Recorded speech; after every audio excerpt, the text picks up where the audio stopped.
Saddle up your horses.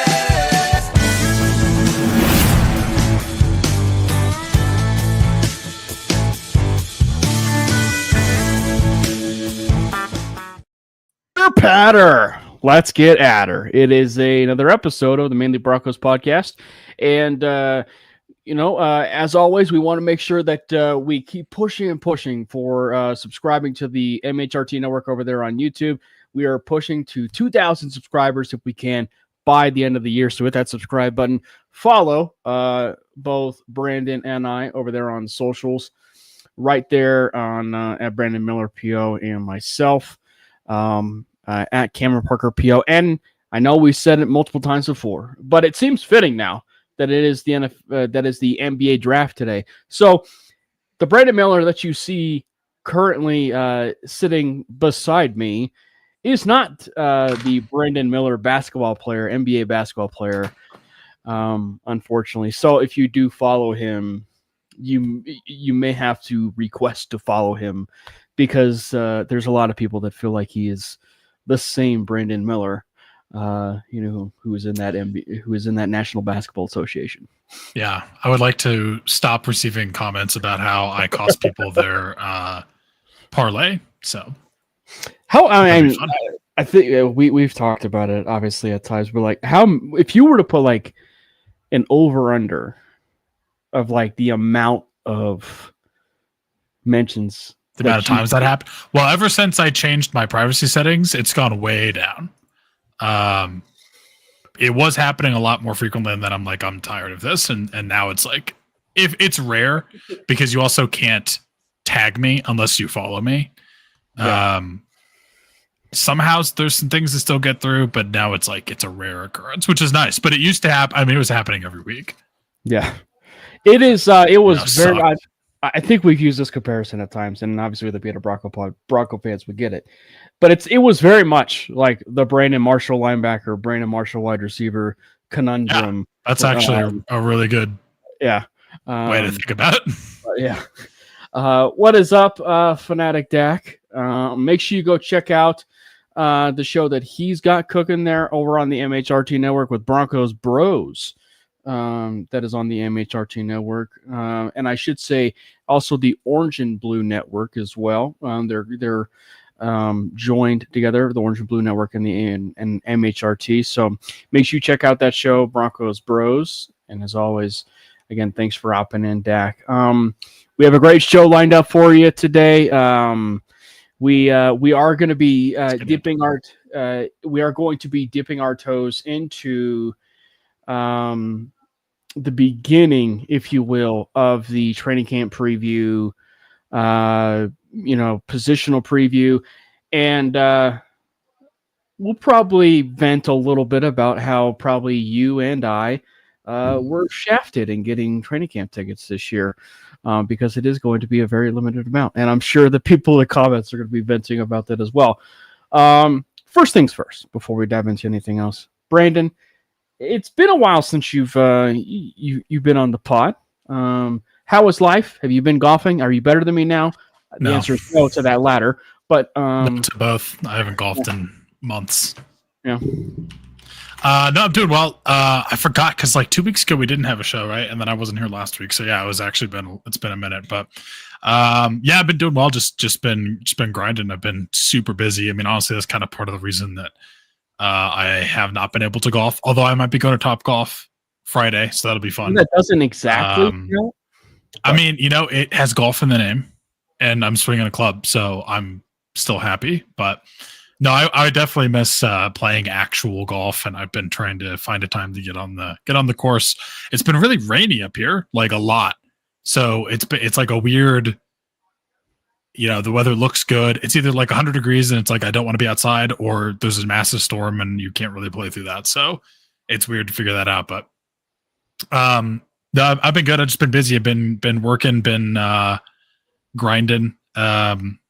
That's honestly why I don't really care that I'm probably not going to be able to get training camp tickets, because I don't think I'd be able to go anyway. So that's kind of sad, but I mean, it's going well. How are you doing? I'm doing good. We actually played some golf. I want to say it was this last Thursday. We played. Oh gosh, where did we play? Oh, Red Hawk. We finally were able to get on Red Hawk Ridge over here. Nice. Yeah, so it was finally good to kind of get a chance to play that course. It is super hard to get on that course, and and I think maybe a lot of it is it's cheaper, which is also probably a reason why it's harder to get on. You have to order or book a tee time like 2 weeks in advance. Oh, really? Wow. Mm-hmm. Like 2-3 weeks in advance. Yeah, but we were fortunate, and I can confirm and say this because my dad was present and he actually saw me. But Brandon, I have officially eclipsed my third eagle. What's the third eagle of my career? Nice, dude. Congrats, man. I've gotten one birdie one time, and I literally never forgot it for like 2 weeks. Yeah. So three eagles is you're gonna retire now. You've done it all. You've gotten all the trophies, except for the hole in one. Except for the hole in one. Those don't exist. No. And they exist on simulators, except in mini golf. Victory lap. There might be some conversation, same conversation as far as yesterday regarding the main course, if you will, of what we talked about yesterday. Victory lap. The other, of course, is that Luka Doncic was traded to the Denver Nuggets. I don't know if you knew that. He's a huge. What Celtics player did we get in this fire sale? Everyone got one, right? He's a huge Lakers fan, so I know. Had to throw that there. But yeah, it's gonna be a great show, as we said. Truthfully, the topic that we're gonna be doing here tonight is we're gonna be talking about Russell Wilson, the situation that unfolded there yesterday. Are you talking about with that report that came out about the conversation with the ownership and the Paytons and Russ? Yeah, that was crazy. Yeah, there's been some kind of like a how the turntables, if you will, pushback. Yeah, which is funny. Yeah, so that was going to be a topic we talk about, and then also Victory Lap. We're going to be, and everybody else that is in the stream, we are going to be taking a deeper dive into training camp, but just more positionally. And today we're going to be looking at that linebacker position and the edge room. And so we're going to be talking about that. And obviously, as well, we'll probably touch a little bit on the Jade Barron, not signing to a contract, and also RJ Harvey. And also, probably something we should have touched on. I should say, Brandon, why do I actually just lead this off with this? Because this is something we haven't even touched on yet on the show, and that is, it appears that the Broncos are trending in the direction of a possible stadium location, which appears to be Burnham Park, or something like that, which is right out of 10th and 3. Yeah. So wasn't there also like a report that they were talking to the Denver water people for over a year about a different location? Or was that the same location? I actually don't know. I'd have to do some digging, and maybe we can get the huge Bronco fan, and he also is in. Oh, it's the same thing. It's the same thing. Burnham Yard is currently owned by Denver Water. I was going to say maybe we can get the huge Bronco fan and realtor himself, Josh Sherman, on the chat to talk about this. But like the way that it is, the way that it is, at least from I'm getting, is it's about a 60-acre land. That is a lot of land, of like unused land that they were able to purchase, or have a at least preliminary purchase, if you will. So it certainly seems like things are moving in the direction where this location is probably that spot that they've been looking for. And I think, and I was saying this on the 5280 podcast last night, Brandon, it's like, I think ideally, if you look at on the surface of those like 3 main destinations that were talked about, right, which was Burnham, Lone Tree, and Aurora. And I don't know where they were going to be looking at in Aurora, but if you were to ask me, like Lone Tree, if you're going to go strictly from the team side of things, Lone Tree is probably your best bet, just simply from the team side of things, because it's right close to their training facility. And then you look toward downtown, which was like the better alternative, because at that point, the lease is up at 2030. You can still keep it downtown. And then as we found out, right, like, and as we found out, the Ball Arena development should be done by 2030 or is it 2030 or I forget what it is, but you put the Ball Arena development with the possibility of this new stadium that could be going in.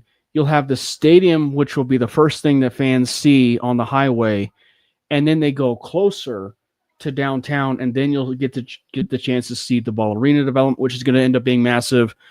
And then then of course, the staple of downtown that people have said, which is sadly Coors Field. So yeah, so it's interesting because just to kind of throw some context on this. So Burnham Yard in its entirety is like the 58 acre current rail yard that's in talks of being purchased for a potential stadium location.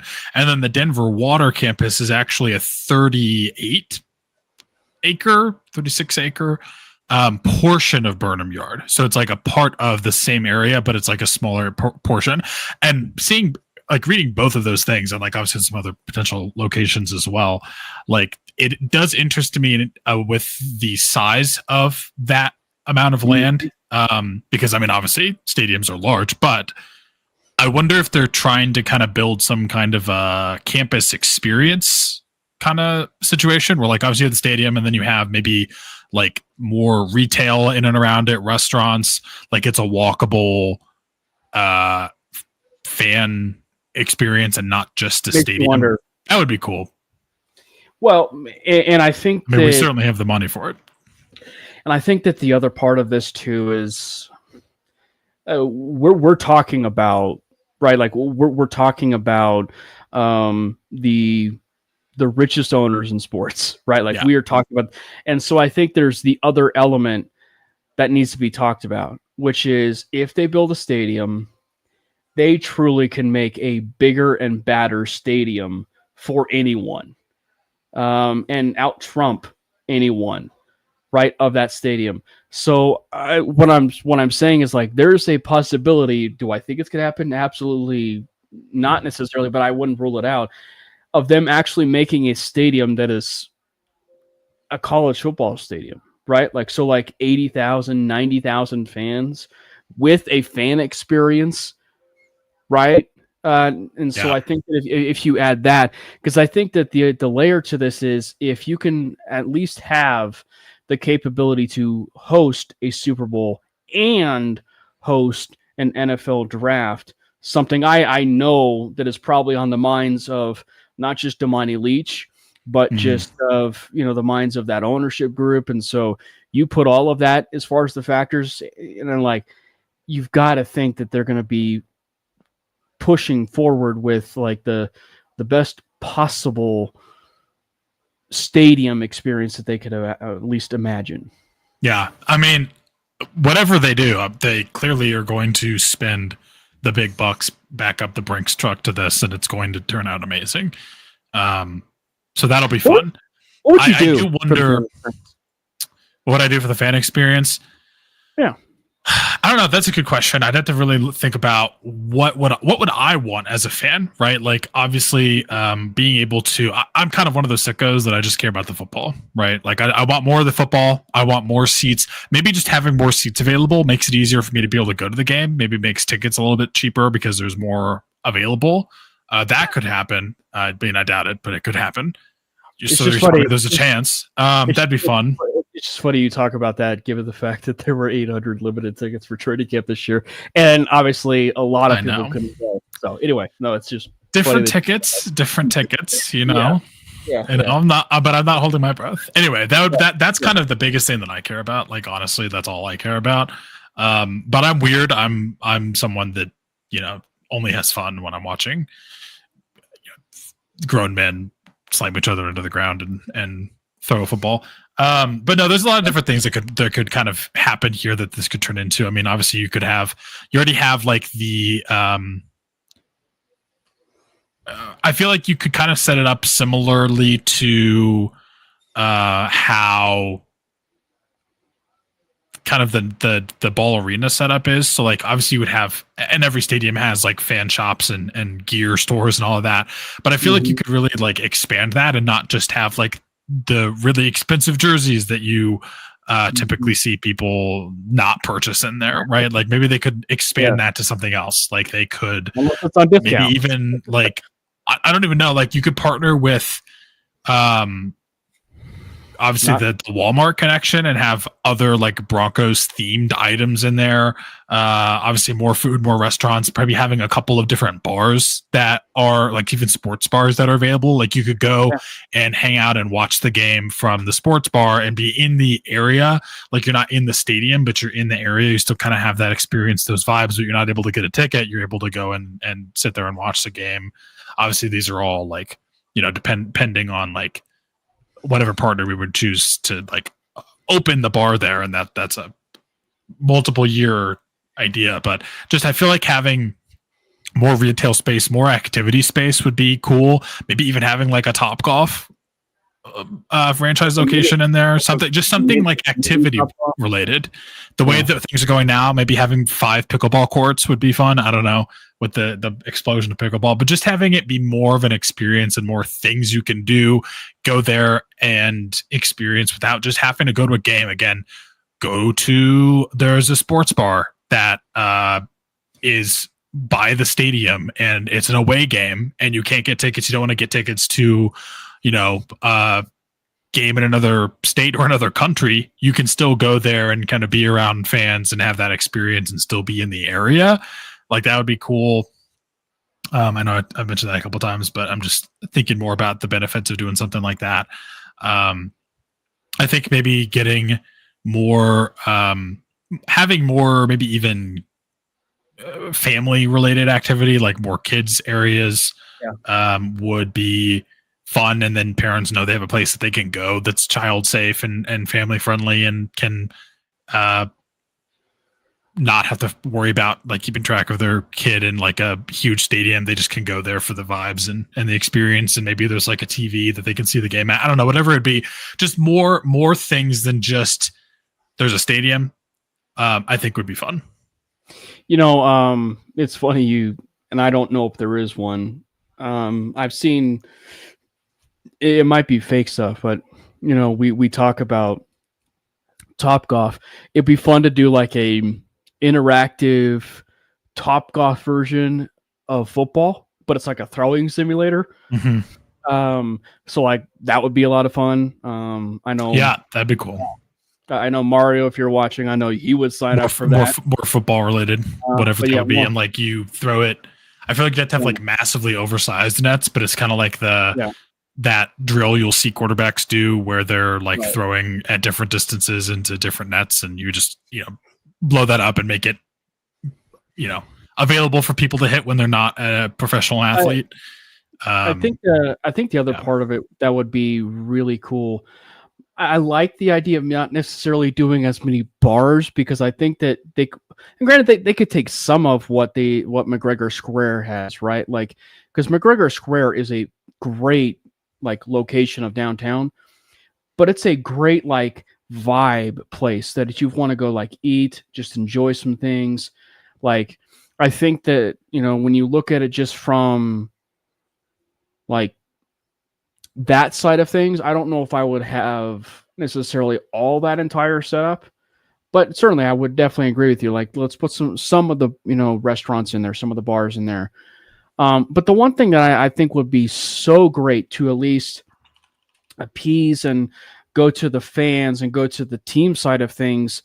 Obviously, I'm sure you know this, and I know that a lot of Bronco fans know this going to games, but the Colorado Sports Hall of Fame is a part of that stadium, right? Like the current stadium.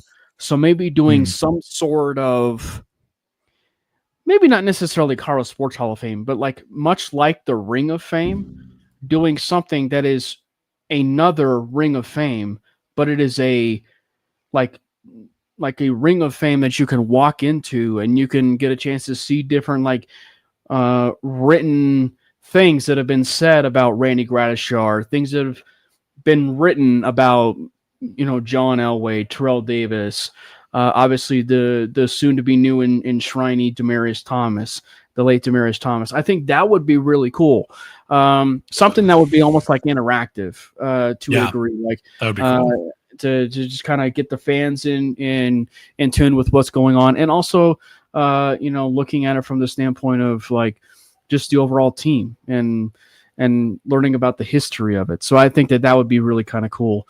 So yeah, I think it's going to be a lot more of like the history of the team and like I hesitate to say museum, but more like interactive experience of the Ring of Fame and just throughout the years would be cool.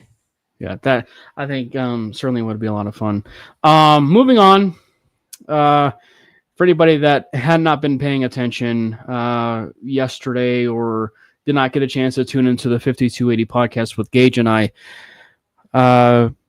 there was a bombshell that was released by Pablo Torres, and I believe he's a pretty good reporter. I believe he is still with ESPN, but he got word of documents, and inside those documents, it wasn't just all Russell Wilson related, but there was some other stuff here and there. To think about how worse it could have gotten, Russell Wilson asked for a deal much larger than what he received, and that was 7 years, $350 million of a fully guaranteed contract.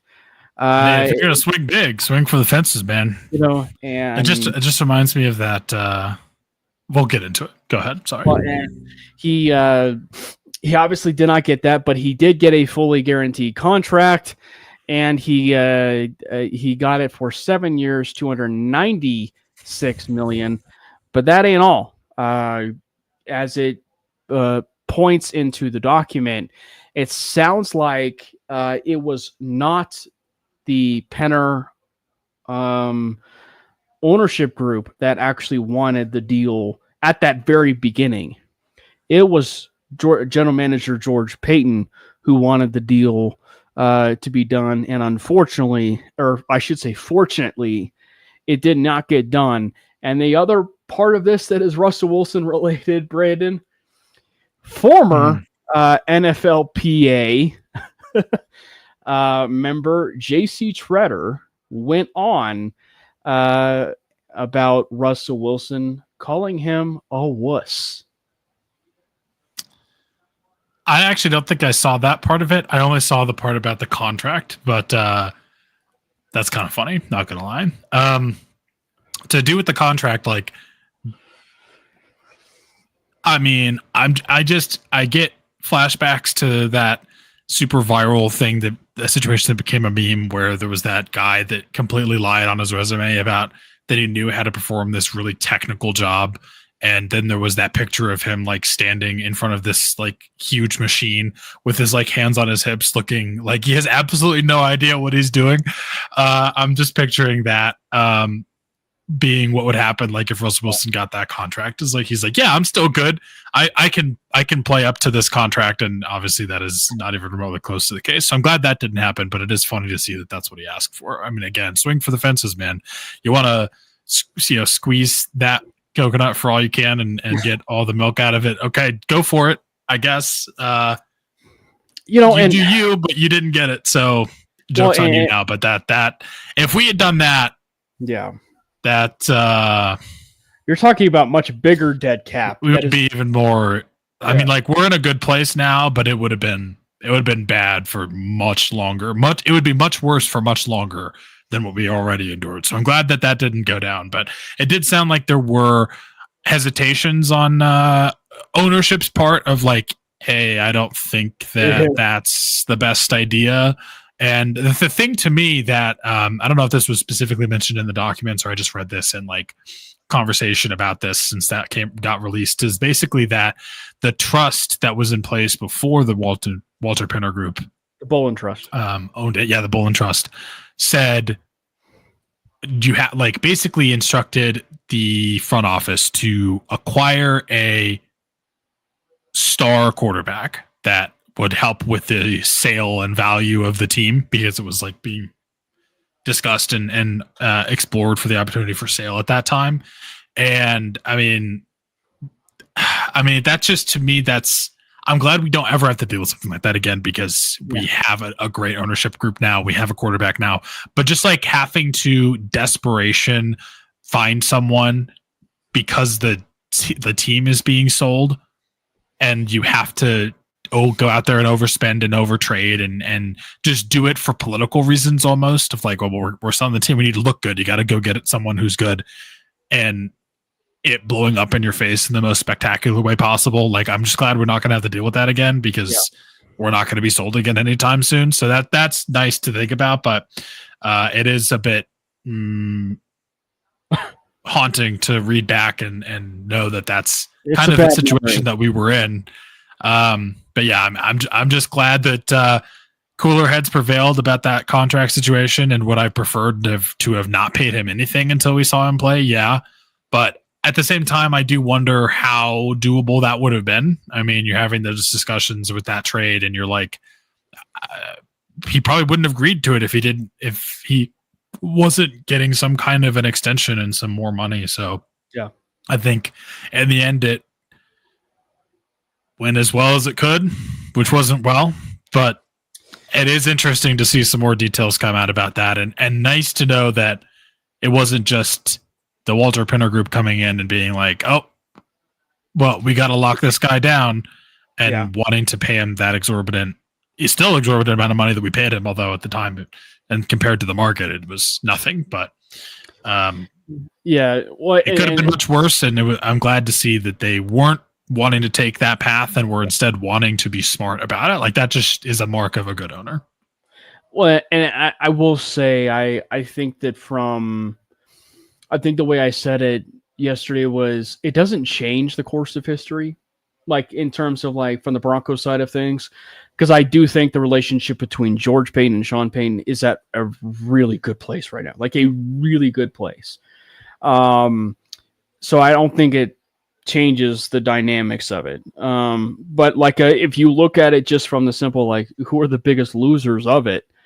It would be George, but there is no one that it was the biggest loser of, and that would be Russell Wilson. Like, Russ was a big loser with that. And so I think that when you... Well, he won and then he lost because he still got paid. Well, yeah. But but it does not look good in the sense of... And I understand it from the standpoint of, Deshaun Watson asked for, or got, I should say, his deal with Cleveland. So I understand Russ at least maybe using that as a measuring stick, but you don't need to like continue to put your foot down or anything like that, in the sense of like, this is the first initial offer on the table, if you will. And, so it does not look good. And I think that just overall, they're just in a really good place. Doesn't necessarily change anything for the future of the team. And I think that from the Broncos fan side of things, for how they've seen it handled, I think you mentioned this as well, but it's just like, they should be thankful. Bronco fans and the team should be very thankful for how quickly the ownership group was able to get it quickly as far as the business and how to operate a possible football team, which was understanding, you know what, something's not right here. Why is he's going to be here for 2 years. Like, from the actual business side of things, it makes a ton of sense for him to ask for a deal either after that last year, and then getting a deal done, at that point versus, giving it to him right now, which is in essence what they did do.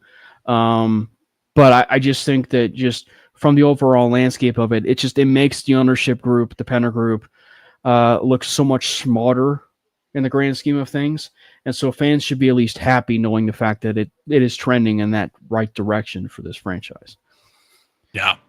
Yeah. I mean, I don't remember the exact quote, but I think it was something like it seems too premature to try to give him that kind of extension at the time that he was asking for it. And they couldn't have been more correct. So yeah, I mean, that just is nice to know that, again, you don't have a new ownership group coming in and being like, we got to make a splashy move, let's do it, and just doing something for the sake of doing it and it looking good, which just tells me, like, and there are ownership groups that I absolutely believe would have done that. Like, before the recent sale of the Washington Commanders, their previous owner absolutely would have done something like that. I could see Jerry Jones doing something like that. Thankfully, he's not in a position where he would need to, but I could absolutely see that happening. The Bengals, well, no, they would never do that because they're too cheap. But it's nice to, again, know you don't have an ownership group that is that hot-headed and that, like, just impulsive, I guess was the term I was looking for more there. But again, it's funny to just hear about now and then think back on what that situation looked like and how it could have gone. So that, again, it's nice to know we have a somewhat, not even somewhat at this point, like a competent ownership group. Yeah. No more Bull and Trust, right? No more Bull and Trust. No more trust. Yeah. And the entire situation was just weird. Yeah, it was just a weird situation altogether. Moving forward with the other news and notes of the day, or I should say of the weeks and months after April, and that would be the remaining draft class that has yet to be signed is R.J. Harvey and Jahdae Barron. We don't need to talk too much in depth about this, Brandon, other than it is not a Shamar Stewart situation with the Bengals. Exactly. And look, if it was that bad, then it means that Harvey's not at practice, and it means Barron has not been at practice. I think the only thing that is at least of note is that Barron is within that same pick range of Shamar Stewart, so I'm sure he's kind of monitoring it just a little bit as far as what certain deal and slot that he's going to end up getting, right? And, you know, the fact is, though, they're not sitting out of practice. They're not sitting out of OTAs. They did not sit out of rookie minicamp. So things are certainly looking great there. And, yeah, it's just – and also, to tie a bow on all of it, the deal will get done. I have zero worries about either of these players not signing. And it's because we are not the Bengals. Like, the Shamar Stewart situation and our situation, completely different things. Like, I have every belief that both of these contracts will be signed by training camp or at least at training camp. I don't know exactly what's going on and like what the issue is, but if it was a more tedious situation, you'd be seeing reports about that. You'd be seeing guys not showing up to practice. You'd be seeing guys being upset. And like, this is not a group that is going to try to pull something shady like the Bengals and put something in the contract that's never been put on any other rookie contract and like basically say like you can void all remaining guarantees at any point if they default or something. I don't remember exactly what it is, but it's just something shady that's completely on par with what that organization does, and that's not the kind of organization that we have. Like, there's just something in the language, something in the money, something's not quite right, and like, it'll get right. We will get it done. I have no concerns about this at all. Like, it'll get done. So frankly, if the biggest takeaway of this all is that if Shamar Stewart does not sign his deal, have you heard about this? If Shamar Stewart does not sign his deal, he can re-enter. He can re-enter the draft of 2026. So does that? I guess my question is: does that mean he's got to go through the whole process again? Like, does he have to go attend the combine again? Does he have to go? Does he have to go through, maybe not like the Senior Bowl or anything like that, but just like, is he gonna? Obviously, he's gonna be doing his own training, and then at that point, what would the overall evaluation be of Shamar Stewart? Because obviously, he is certainly not going to be a Cincinnati Bengal at that point. But I just drafted him again, just out of spite. That'd be so hilarious. I mean, they lose an entire first round pick this year. So they get nothing for the first round pick this year. Yeah, or I was going to say, like, they draft him later. Yeah. They draft him later because maybe teams don't want him, or well, that's the thing. Like, that's what he's risking. Is like, I don't know comparatively to what's gonna look like in next year's draft, but there's no guarantees the first round pick again. Like, you don't know. Yeah. And then I don't know how this works. I mean, technically, because he never signed the contract, does he still, if he's picked in the first round again, does he still get the 5th year option? I like assume it's so. the rookie like timeline just resets. I would think so because he never signed an actual initial rookie contract. But yeah, it'd be weird. It'd be weird. Talk about a weird precedent, like well that, and then the whole thing with like, I think it's funny how this situation is unfolding because of to a degree. It's starting with Trey Hendrickson. Yeah. Like, you have your star pass rusher who you don't want to pay and who absolutely is owed money, and then you draft his replacement. Like, instead of paying him, you go and draft his replacement, and then you refuse to pay his replacement. Yeah. Like, yeah. What? Pick a side here. Like, are you replacing him or not? You're just gonna have no pass rush? All right. Or you're just gonna tell Joe Burrow and T. Higgins and AJ Green, just become an arena football team. Just put up. And the thing that, yeah, go ahead. No, just put up X amount of points, no defense. And the thing that sucks too, like you're also setting a very bad precedent for every other Cincinnati Bengal that ever plays for your team. And like, yeah, I know that the T. Higgins thing worked out and Jamar Chase thing worked out and all that, but like, still, yeah, no, it's going to be a very. If there was ever a team that was just fitting for Hard Knocks, just a team for Hard Knocks, given the situation, it is 1,000% the Bengals. Just to go behind the scenes, it'd be a dumpster fire.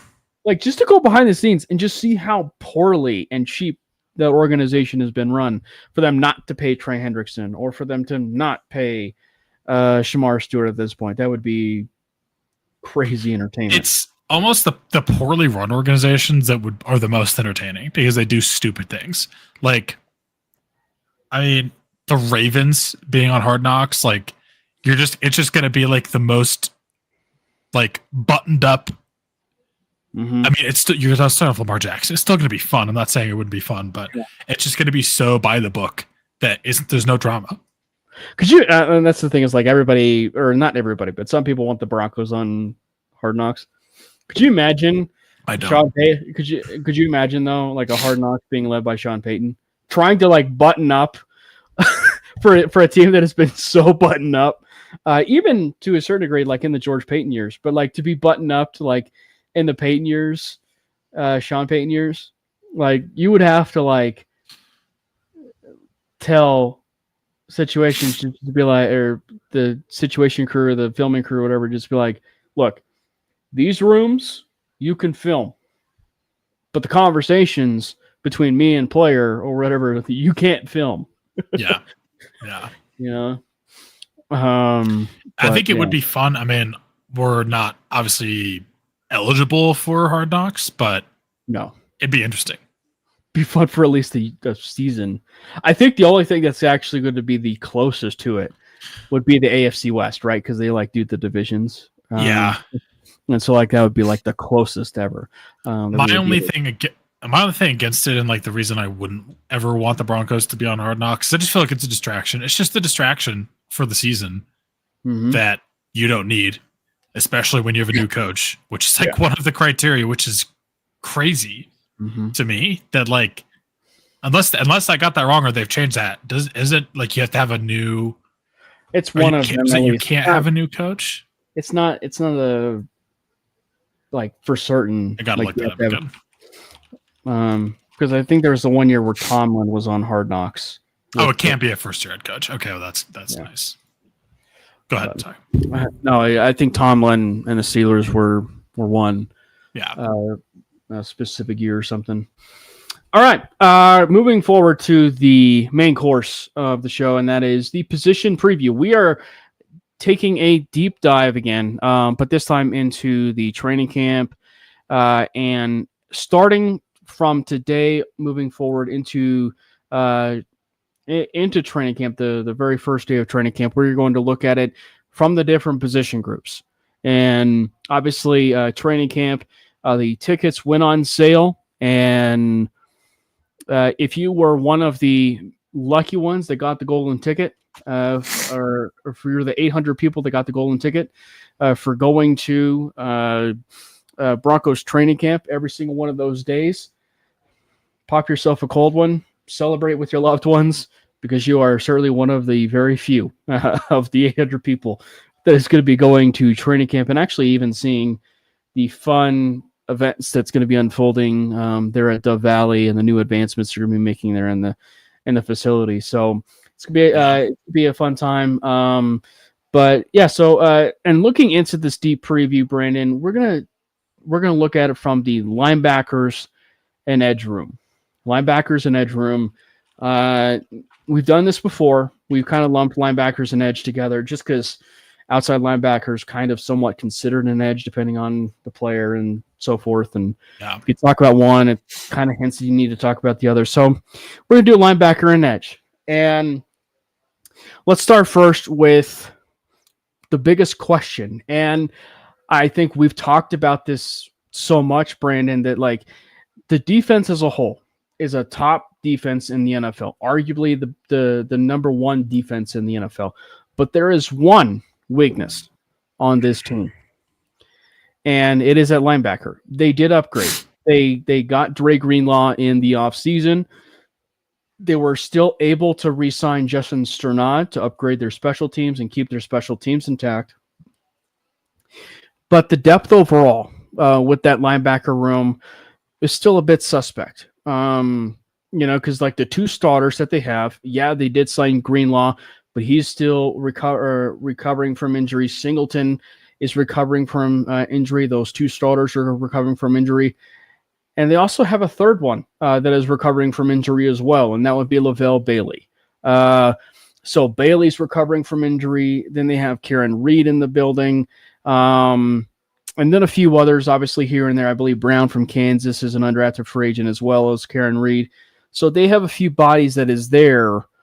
And then, of course, Drew Sanders, the wild card of the bunch. So when you look at this linebacker room, maybe just to point blank say this, what does Drew Sanders have to do? Well, the nice thing about the Dre Greenlaw signing is the nice thing about the Dre Greenlaw signing for the team is he doesn't have to do anything because we don't have to rely on him making a leap. Now, is that the best for him? Maybe not necessarily, because he's not going to have as great of an opportunity to be a starter on this team. But I think if he can just prove that he knows how this defense operates, he knows the playbook, he knows what his assignments are, and he's able to execute it at least at a above average level at the linebacker spot, not as an edge player, specifically at the inside linebacker spot. I think that goes a long way in helping him. I think if he can also, this is the number one thing, if he can show out on special teams and really bring value to the team in some way, and I think special teams is really going to be the number one place where he's able to do that, I think that earns him a nice depth spot at linebacker. But again, we would have been in a very different position. Like, yes, I know his health is a whole different conversation. We'll talk about it with Dre Greenlaw. But if we didn't have Dre Greenlaw, we'd be in a different situation where we would have to be counting on one of these guys to take a leap. We would have had to maybe draft someone. Because, prior to what the room looks like now, and it's still questionable because guys coming back from injury, like it would have been pretty bleak. Like you would have been really counting on Drew Sanders or someone doing something that you really haven't seen them do before and making that leap. And at this point, I think he has to show value. He has to show value in some way, good on special teams, or prove his worth as a depth spot, earn that roster spot, and show that he can play at this level at that position. And I think he's good there, but and the other part of it more going to be him as a depth piece.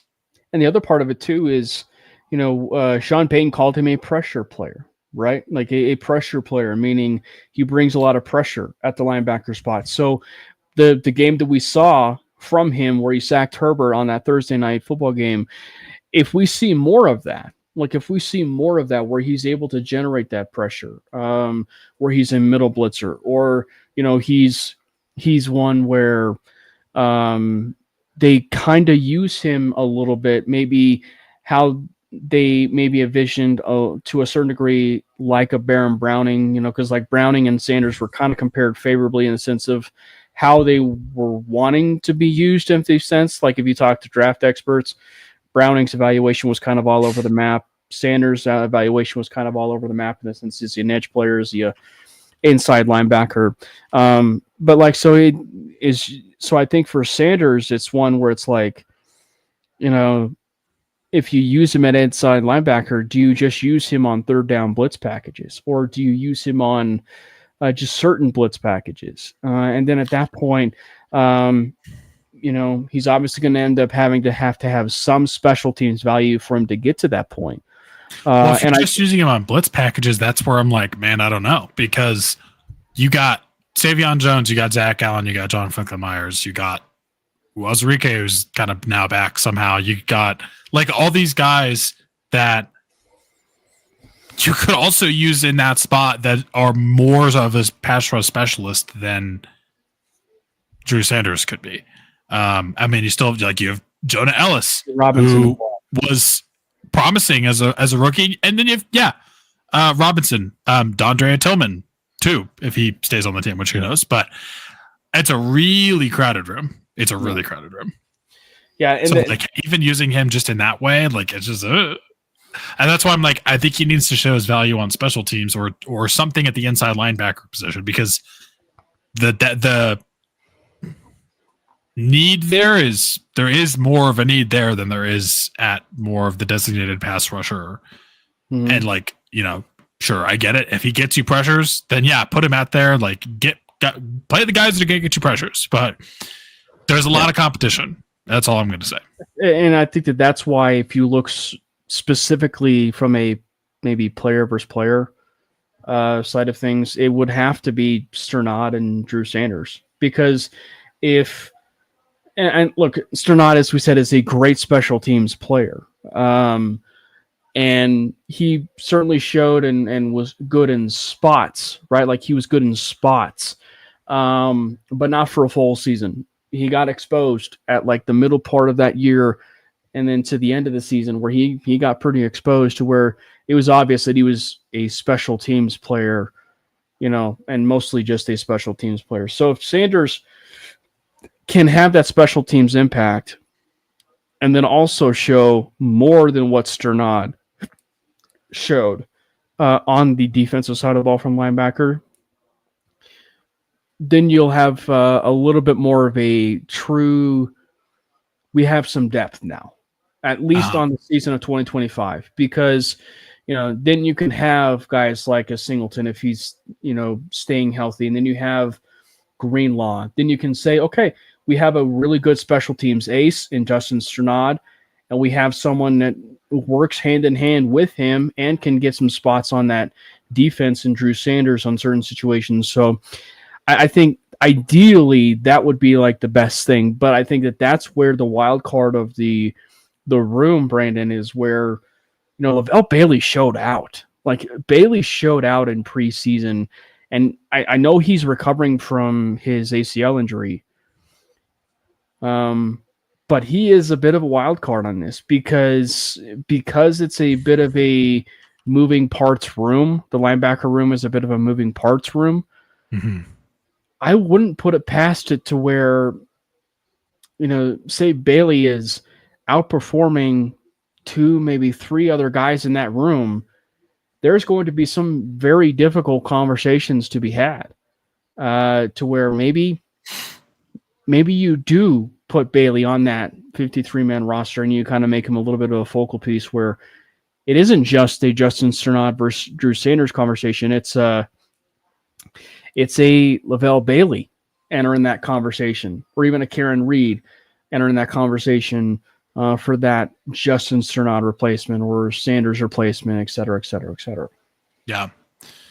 Yeah. I mean, it'll definitely be interesting to see. I think training camp obviously is going to be a big part of this. That'll be a battle to watch, but I think you're going to see a lot of that in the preseason. The preseason's where you're going to see what do we use Lavelle Bailey for? Like, who are we using on special teams? Who has the ability to stand out on special teams? And that's going to be where the money gets made or lost, and what's going to happen. I mean, clearly Justin Strnad has a role on this team and has shown his value on special teams because he continues to be brought back for that reason. So, like, there's definitely still some competition there. But, yeah, I mean, Lavelle Bailey has shown some flashes. But, yeah, it's going to be interesting to see, like, what that turns out to be because flashes don't necessarily mean that you're going to stick as a player. And, like, Lavelle Bailey has shown some flashes. Drew Sanders has shown some flashes. Like, who can string that together the most consistently and give you more production and more value? Again, it comes back to value when you're trying to get one of these roster spots, and where that value comes and how you're able to provide that and how consistent you're able to be there is going to be where that really comes into play. So it's going to be like a battle for sure in training camp to see what these guys look like and who is getting more reps and who's pulling ahead.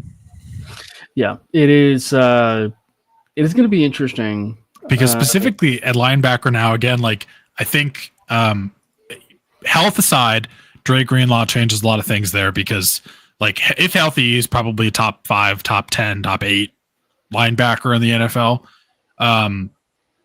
And you kind of have a good pairing and tandem in that starting spot with him and with him and Alex Singleton, who's also recovering from an ACL injury. But Alex Singleton, who's like very, very good against the run, not great against the pass. Dre Greenlaw, very good in coverage. So you really are able to cover your weaknesses while there. Not even saying that Dre Greenlaw is bad against the run. Like, he's a very good linebacker. He's good against the run, but Singleton, not great in coverage. And that's kind of been a downfall and an issue with a lot of our linebackers in recent memory. So having a good coverage backer next to Singleton is going to be huge.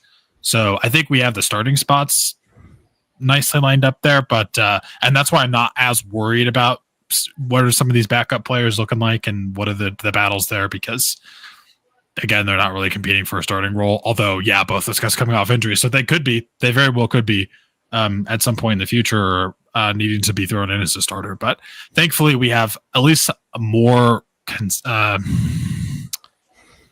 known quantities there now.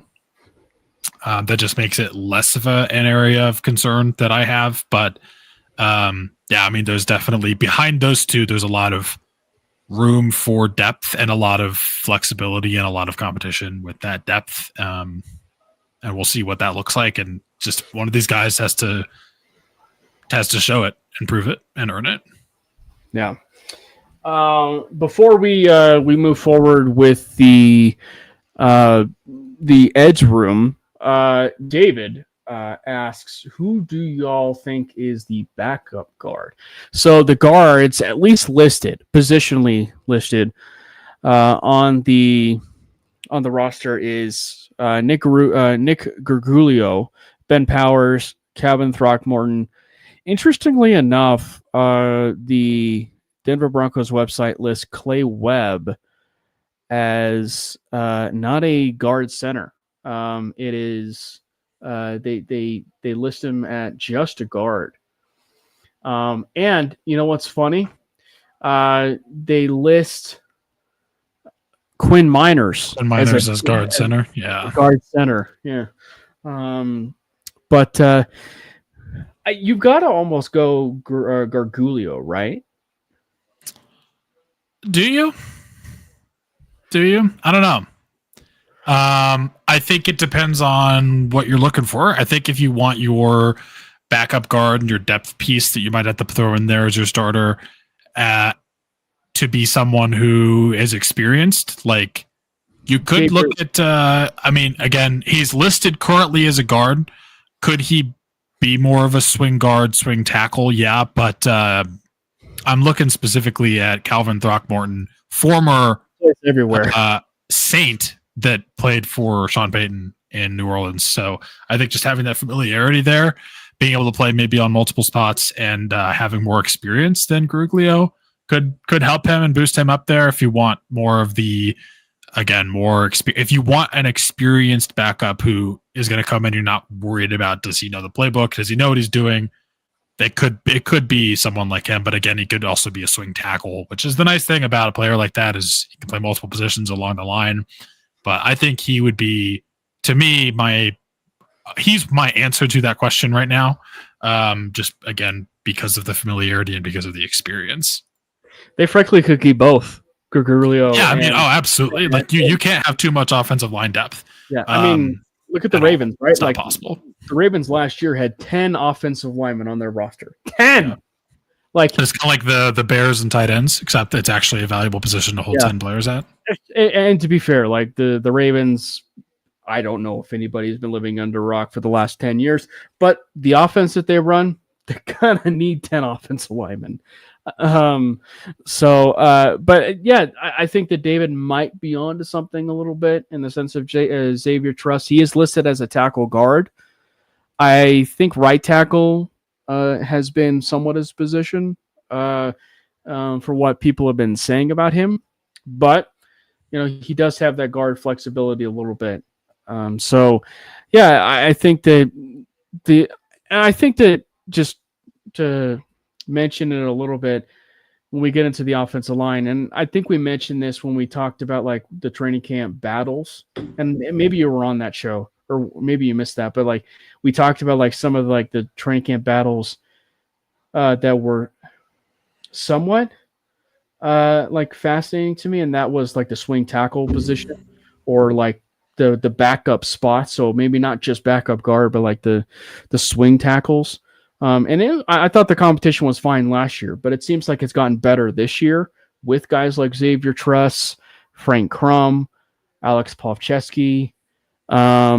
They have another guy, I believe, from Oklahoma State, I believe. They also have Marcus Cox in there as well. They have legitimate options for possible swing tackle. So there's some competition there. I think you would safe to say Alex Pavcheski is going to maybe get the nod, at least at this point right now. But I'm interested in the swing tackle spot. Yeah. Pavcheski just seems like he's been groomed for that for past couple of years. But the fact that they list Truss as well at tackle guard is definitely interesting. And this guy's 6'7", like 6'7", 320. So if you want that, what's that? 320 tackle. Yeah. If you want that, that kind of size on the interior of offensive line, you want a 6'7" guard. I think that might be helpful. That might be another place we can get a shot if it's not specifically a tackle. But the fact that he has that size could give him the ability to also play a tackle if needed. So nice versatility there. But yeah. What Baltimore has a 6'9" guy who's 400 pounds. He's probably not 400 pounds. Daniel Falele, but like yeah.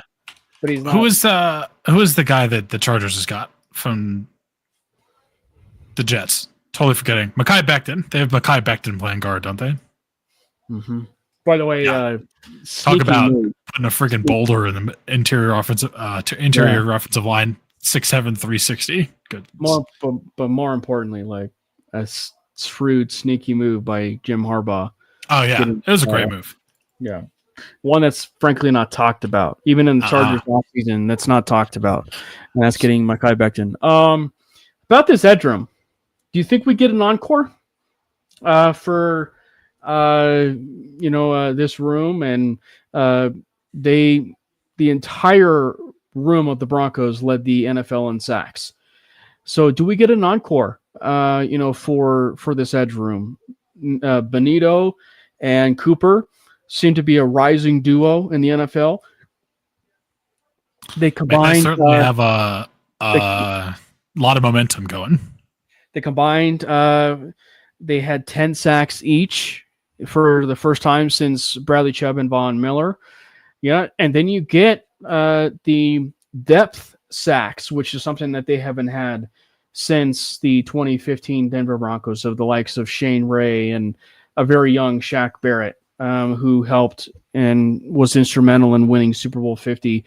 So, like, the depth of this squad is a great deal. Like, it is at a great deal, I think, for this team. And we mentioned them earlier, but you also have, some guys kind of sprinkled in there a little bit, like Q Robinson, maybe Savion Jones and John Franklin Myers, depending on where they kind of played positionally a little bit. But you had Jonah Ellis as a rookie contributed at 5 sacks last year, so I'm excited to see him develop because he looked like a freaking killer. Just like that stretch you and I talked about, like when he was drafted and he hit that like stretch where it was the midway point of his season in Utah, where he accumulated like 5 sacks in like 3 games or something like that. Like it's almost like it's almost kind of like a streaky basketball shooter, right? Like when he's on, like a Michael Porter Jr. When Michael Porter Jr.'s on, don't use that analogy. Minus the headache, maybe. No, you can't compare Michael Porter Jr. to Jonah Ellis. Don't do Jonah Ellis that way. we don't want that someone that streaky. But also Jonah Ellis last year in the preseason too. Preseason Jonah Ellis was just unstoppable. But no, I mean, like when they're streaky, like it's like a really good scorer though in the NBA.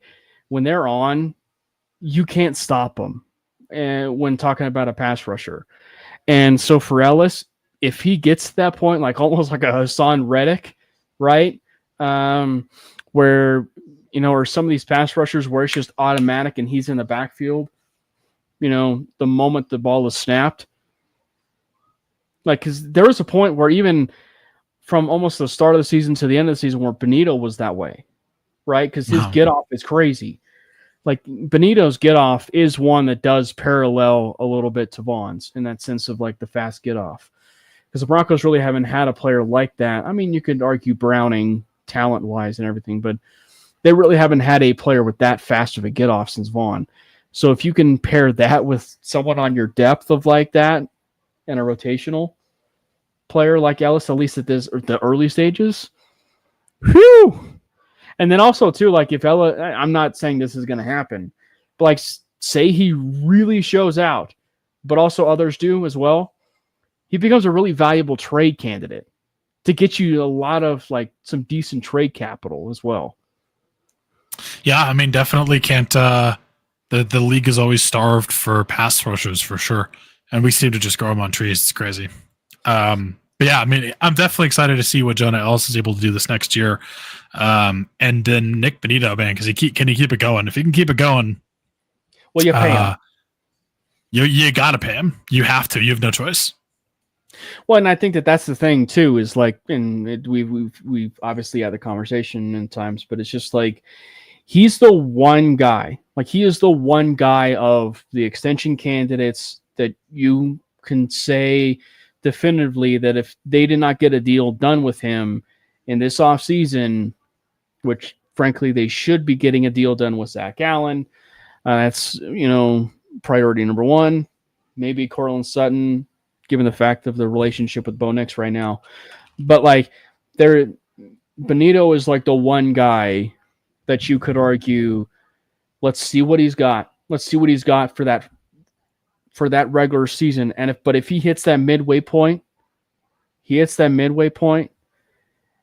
and it is absurd again, and he's making the plays that he did last year, which was the plays you really don't see much from an edge rusher, which is interceptions, pick sixes. You pair it with sacks, fumble recoveries, forced fumbles, that sort of thing, becoming ultimately a defensive player of the year candidate next to Pat Surtain during a certain stretch of games. You extend him. You don't even think about it. Like, you absolutely think you don't even think twice. You extend him. You pay him probably that $23 to $25 million a year, and you just get it done. Yeah. Yeah. I mean, if he paid him right now, like, my only thing is I love Nick Bonito, but I do want to see him do it again. Like, I just want to see a little bit of consistency there. Like, I'm not saying it's a flash in the pan, but if he starts out the season and he plays the first half of the year and he's on fire again, like, right, cut him a check, back up the Brinks truck, give him all the money he wants. Like, and the thing is, like, you have to pay him. You can't let him go. And the thing is, too, if they paid him now, I wouldn't hate it. I wouldn't hate it. I wouldn't hate it. I would just be like, man, I'd like to see him play again, but it would just be one of those where it's not like he didn't earn it. Yeah, no, it definitely isn't the case of like where he didn't earn it, because he did earn it, but like, it's just and I think too the question too, and this is if it happens, would be, what was that deal? Like, what was the deal that he actually signed?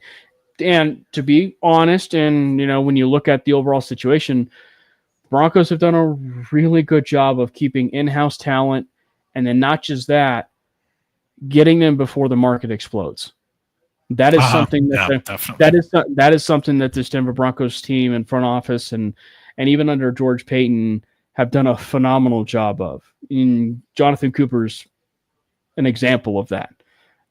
You look at it now, and basically you want to talk about an encore, having the kind of season that he had right after signing that extension.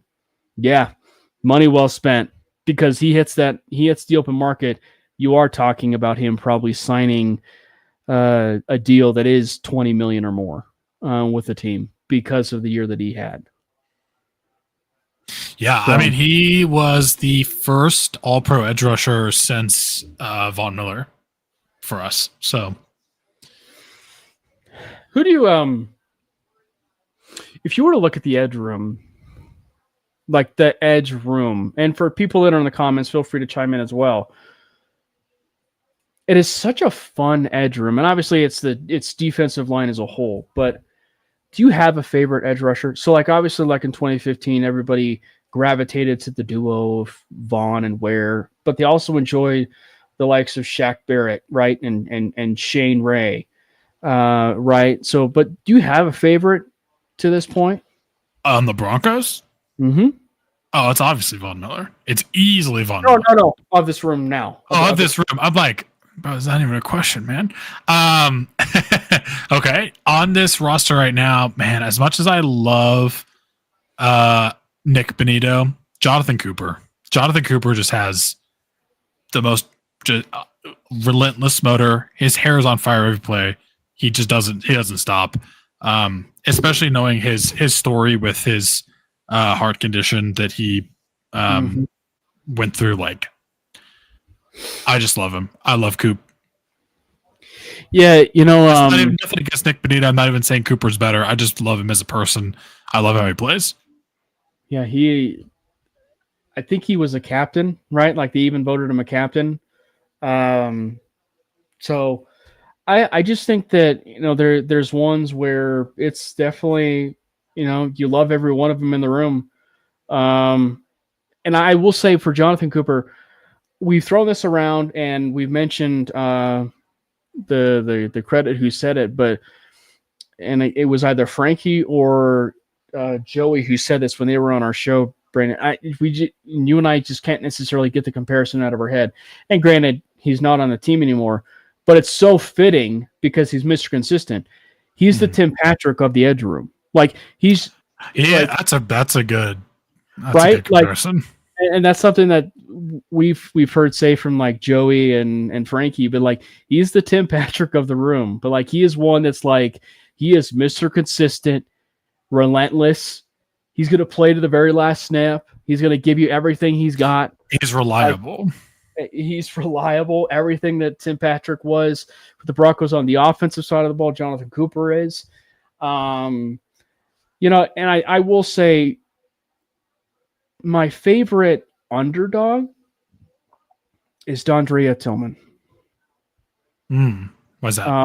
Well, it's just I love the fact that he basically went into, you could say, already a crowded room, right? Coming from the XFL, UFL, like he came from the XFL, from the Birmingham Stallions, which obviously the Broncos poached another player for the Birmingham Stallions, a corner, Mario Goodrich. But he's a player that, you put him into just a situation where it's like he was almost like a foregone conclusion to be a roster cut the moment he even signed with the team. And then all of a sudden he does everything you possibly could have asked for and more, going and putting forward the 4 to 5 sacks right on the 2024 season and becoming a maybe, I mean, it might be a little bit of a stretch, but like if you were to probably ask me who are the top of the edge players or, maybe even DNs, like who are the players that are one of the better run defenders on the team? Mm-hmm. Dondrea is maybe top 3? Like as far as maybe some of the top 4, like as far as some of the better run defending, players that's on the team right now. So like he is, I think he at times is probably that one that gets forgotten at times within that room. And so I wouldn't necessarily say like he's like my favorite, because I just think that like there's so many favorites of that room, but he is one that goes completely unnoticed. That's a good point. I mean, again, you can't really have the edges in one of those positions. Can't really have too much of them. Can't have too many good ones. And I think he's a fantastic depth player for us. And it's interesting. Does everything well. Just very well rounded. And it's one where I know we talk about Savion Jones, being somewhat the replacement for JFM. And granted, JFM's not a edge player necessarily. You could argue Tillman is in that argument as well, as being maybe somewhat of the reason why they may want to move on from JFM. But I just think that he is one that is definitely kind of flying under the radar. And yeah. I am very curious to see how everything unfolds with him, specifically in the second season. And, you're going to hear us say this kind of stat all throughout as we gear up for training camp. But there is one team in the NFL this year who has the most consistency of players that are returning to their roster, and that is the Denver Broncos. I believe it's 86% of their roster is returning. Yeah. Like that is an absurd number. And that is something that you'll hear us say so often, because this team for all those years, for all those 8 years, if you will, it had been lacking consistency. It had been lacking coherency. It had been lacking cohesion and familyness, if you will. And 86% is a ridiculous number. Yeah. I mean, in general, just such a consistent team going into this next season. Obviously, a lot of the players are returning, didn't really lose anyone major. You added more talent to the roster in places that are only going to make you better. And you also have a second-year quarterback. You have no question marks about who's going to be your quarterback, how's he going to play, what's going to happen there. And that quarterback, for the first time since high school, is going to have a returning play caller and head coach. which is huge as well. So just lots of consistency. I mean, consistency might be the one way that I would describe this team going into the season would be consistent, because you just have a lot of the same, and it's only gotten better. And this was a 10-win team last year who no one expected to be a 10-win team, and you've only improved in every way possible. And these young guys are only going to get better, and Bo is only going to get better. And it's really hard to see us doing, like, I think what we did last year is probably, I'm not going to say the floor because you never know what happens, but it's hard to imagine us doing worse. Let's just put it that way. You know, and tying a bow on the edge room, you have players like Johnny Walker. You have obviously Dondrea Tillman, Q Robinson, Drew Sanders, depending on how you how you want to certainly look at it there. But I think it's going to be very interesting to see how it kind of shakes out with how many they carry. I believe it's I believe David mentioned in the chat, about how do they carry 5, right? Like, do they carry 5 edges?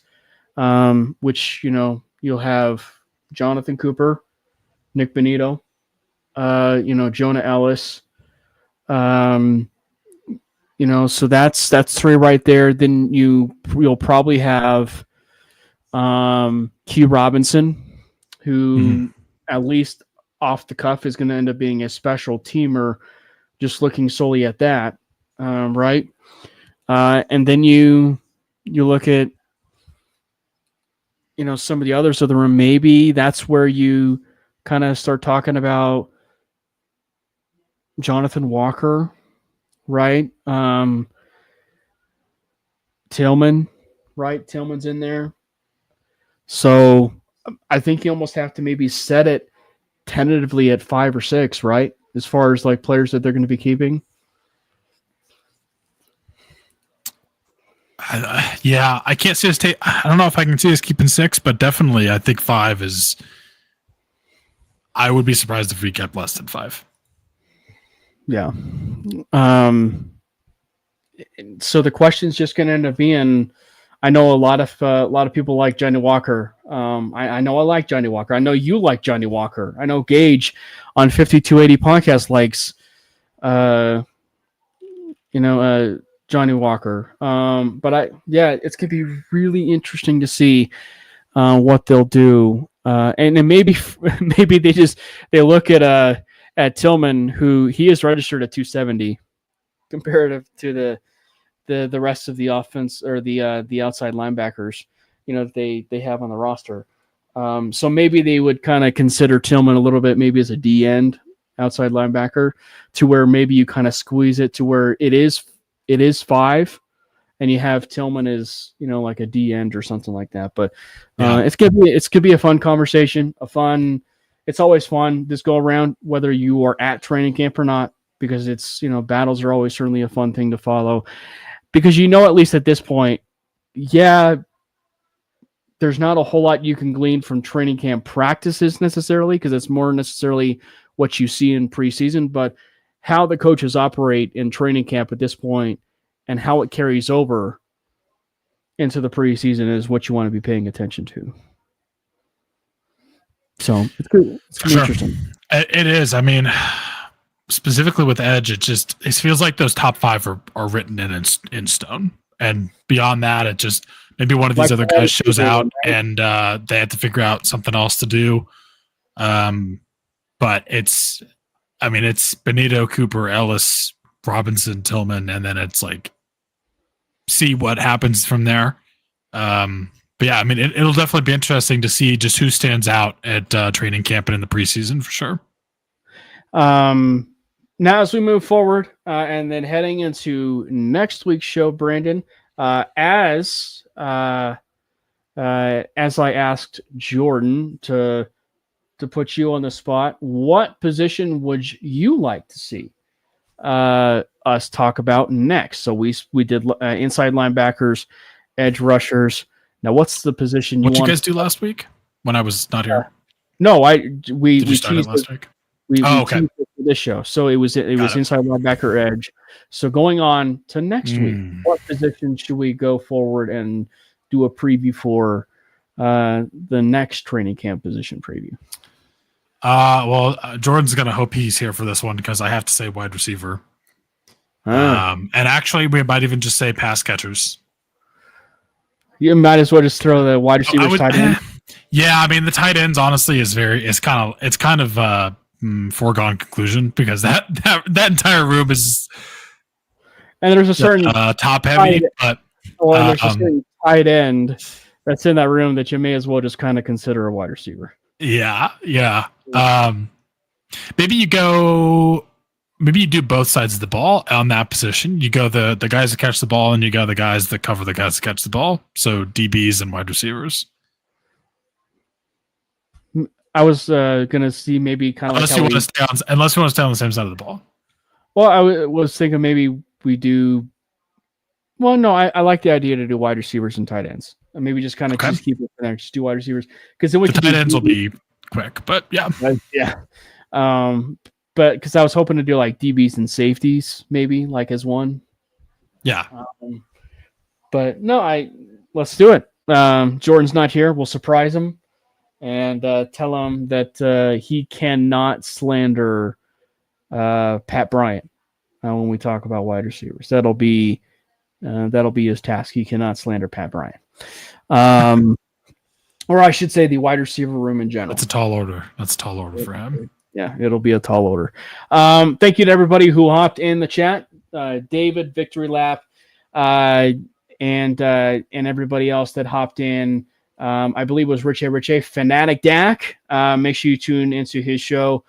Richie, make sure you tune into his show as well, Wild Wild West. Fanatic Dak just started a show, or has a show, I should say, on the Orange and Blue Network, which is a part of the MHRT network. Called Bronco Bros. So make sure you tune into that. And so, it's going to be a lot of fun. We're doing, as we said, we're going to be doing training camp previews, position previews. And so it's going to be a lot of fun. And it just seems fitting, as always, and of course, to end the show in this manner. But given the fact of the recent Russell Wilson story, we give you the 4 words of optimism for the Denver Broncos and why we just simply do not care for Russell Wilson at this point as a quarterback of the Denver Broncos. Let's go Broncos! God bless Bo Nix! Fast lane when I pass in the street, bag of money in the passenger seat. Simcoe's been asking for me on the road from the west to the east. Way up, I might never come down, cause the coast's racking up the flame out. So high, I might never come down, so